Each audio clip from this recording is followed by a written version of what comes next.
مولا بخش اور اس کی بیوی ایک گاؤں میں رہتے تھے۔ وہ بچوں کے ساتھ صبر و شکر سے زندگی گزار رہے تھے۔ گاؤں کے سبھی لوگ ان کی عزت کرتے تھے۔ ایک دن مولا بخش سے اس کی بیوی نے کہا، میرا خیال ہے ہمیں اپنی بیلوں کی جوڑی سے ایک بیل بیچ دینا چاہیے۔ ہمارے کام کاج کے لیے ایک بیل ہی کافی ہے۔ ویسے بھی ہم بوڑھے ہو رہے ہیں اور اب اپنا کام بھی نہیں کر سکتے۔ مولا بخش نے جواب دیا، ٹھیک ہے، کل منڈی جا کر ایک بیل بیچ آتا ہوں۔ صبح سویرے مولا بخش بیل کو لے کر منڈی کی طرف روانہ ہو گیا۔ راستے میں اسے ایک شخص ملا جو گھوڑے کے ساتھ جا رہا تھا۔ گھوڑا بہت مضبوط اور چاقو چبند اور اچھی نسل سے لگ رہا تھا۔ وہ شخص مولا بخش کو دیکھ کر رک گیا۔ اس نے پوچھا، بھائی اتنی صبح کدھر کی تیاری ہے؟ مولا بخش نے بتایا کہ وہ بیل بیچنے منڈی جا رہا ہے۔ مولا بخش کا بیل بہت خوبصورت تھا۔ اجنبی اس کی طرف پیار بھری نظروں سے دیکھ کر بولا، اسے کیوں بیچتے ہو؟ کیوں نہ ہم دونوں اپنے جانوروں کا تبادلہ کر لیں؟ مولا بخش نے کچھ سوچ کر کہا، گھوڑے کو رکھنے میں کوئی دشواری نہیں ہوتی اور بچے بھی اس کی پیٹھ پر سواری کر سکتے ہیں۔ ٹھیک ہے، تم مجھے اپنا گھوڑا دے دو اور میرا بیل لے لو۔ پھر وہ گھوڑے کی پیٹھ پر سوار ہوا اور گاؤں کی طرف چل پڑا۔ لیکن کچھ فاصلہ طے کرنے کے بعد اسے معلوم ہوا کہ گھوڑا تو اندھا ہے۔ وہ واپس منڈی کی طرف چلا۔ راستے میں اسے ایک اور شخص ملا جو ایک بھینس کو لے کر جا رہا تھا۔ بھینس بڑی موٹی تازی تھی۔ لگتا تھا اس کے منڈی میں خوب دام لگیں گے۔ اس شخص نے مولا بخش سے پوچھا، بھائی کدھر جا رہے ہو؟ مولا بخش نے اسے بتایا، میں اپنا بیل بیچنے منڈی جا رہا تھا، لیکن راستے میں نے اس کا تبادلہ ایک گھوڑے سے کیا ہے جو اندھا ہے۔ اس شخص نے کہا، اگر تم چاہو تو میں تمہارے گھوڑے سے تبادلہ کر سکتا ہوں۔ میری بھینس اس سے اچھی ہے۔ مولا بخش سوچ میں پڑ گیا کہ بھینس تو اچھی لگ رہی ہے، اس کے علاوہ اس کی دیکھ بھال بھی کم کرنی پڑتی ہے۔ اس نے گھوڑے سے بھینس کا تبادلہ کر لیا اور پھر راستے پر چل دیا۔ تھوڑے فاصلے کے بعد اسے معلوم ہو گیا تھا کہ بھینس ایک ٹانگ سے لنگڑی ہے۔ راستے میں اسے ایک اور شخص ملا جو ایک بکری لے کر جا رہا تھا۔ بکری بڑی پھرتیلی اور مضبوط تھی۔ اس شخص نے بھی مولا بخش سے پوچھا کہ وہ کدھر جا رہا ہے۔ مولا بخش نے بتایا کہ وہ بیل فروخت کرنے منڈی جا رہا تھا کہ راستے میں اس نے بیل کا سودا ایک اندھے گھوڑے سے کر لیا۔ پھر اندھے گھوڑے کی جگہ اسے ایک لنگڑی بھینس مل گئی جسے وہ بیچنے منڈی لے کر جا رہا ہے۔ وہ شخص بولا، اسے بیچنا کیوں ضروری ہے؟ میری بکری تمہاری لنگڑی بھینس سے کہیں اچھی ہے۔ اگر تم چاہو تو ہم دونوں جانوروں کا تبادلہ کر سکتے ہیں۔ مولا بخش نے خوشی خوشی بکری لے کر بھینس اس شخص کو دے دی، لیکن راستے میں جلد ہی اسے اندازہ ہو گیا کہ بکری دراصل بیمار ہے۔ وہ پھر منڈی کی طرف چلا۔ منڈی اب نزدیک تھی کہ مولا بخش کی ملاقات ایک اور شخص سے ہوئی جس کے پاس ایک مرغا تھا۔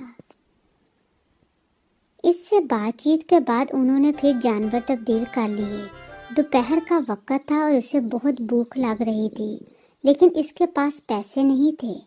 اس کا خیال تھا کہ وہ بیل بیچ کر پیسے کما لے گا، اس لیے وہ گھر سے پیسے لے کر نہیں چلا تھا۔ لیکن اب اس کے پاس صرف ایک مرغا ہی تھا۔ بڑی مشکل سے اس نے منڈی میں مرغا بیچا اور ملنے والی رقم سے اس نے خان بھائی سے کھانا لیا اور ہاتھ منہ دھو کر ایک پیپل کے درخت کے نیچے کھانے کے لیے بیٹھ گیا۔ لیکن اس سے پہلے کہ وہ نوالا توڑتا، ایک غریب آدمی آیا اور اسے بتانے لگا کہ وہ بھوک سے مر رہا ہے۔ کئی دنوں سے اس نے کھانا نہیں کھایا۔ جب مولا بخش نے غریب آدمی کو دیکھا تو اس کا دل رحم سے بھر گیا۔ اس نے اپنا سارا کھانا اسے دے دیا اور خود گھر کی طرف چل پڑا۔ تب تک اس کی بیوی پورے گھر کی صفائی کر چکی تھی